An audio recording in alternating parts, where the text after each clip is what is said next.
Hello, Louise Thomson here, and I'm sharing with you the tools that I use to increase people's self-awareness.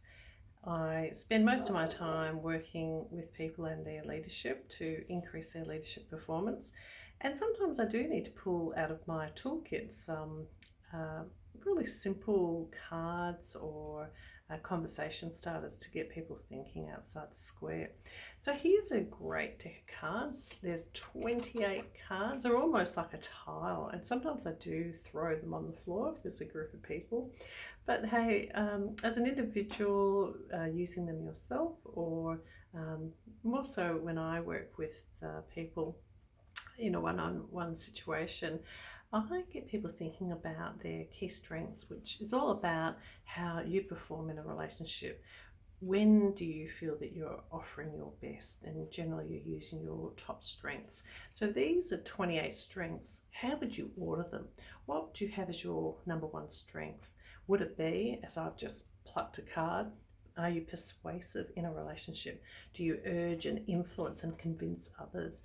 It might sound slightly a negative, but actually that's a great strength if you're leading a project and your timeline, critical timeline. So that would be a useful strength. We can overdo a strength, so that's a great conversation as well. So what would perseverance look like when you've stretched it too far? You've pushed people too far. And if I just look at one of my key strengths is perseverance. If I do that too much, it actually comes across as abrasive. So I'm conscious of that, and all my strengths, I want to apply them to the right level. So yeah, it's a deck of cards. It's a great talking point, and probably the best result I have seen is individuals who have just completed their strategy and written their strategy. And I ask the question, well, how do you want people to behave? How are they going to bring that alive? What might they be doing differently? So individuals start flicking through the cards and they come up with what they think the team should be doing or they should be doing. And then when we all come together, everyone's got a different point of view, so I get them to rank order.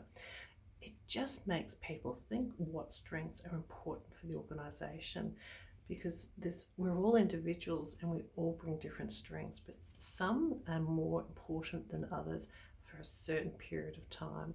So just be conscious of that, and be far more aware of your strengths if you're not already. You can talk to me about that. I use a profiling tool, which is where these cards are from. And you can look at the company. It's called Core Strengths, corestrengths.com, or check out my website, louisethomson.net, and I'd love to hear from you.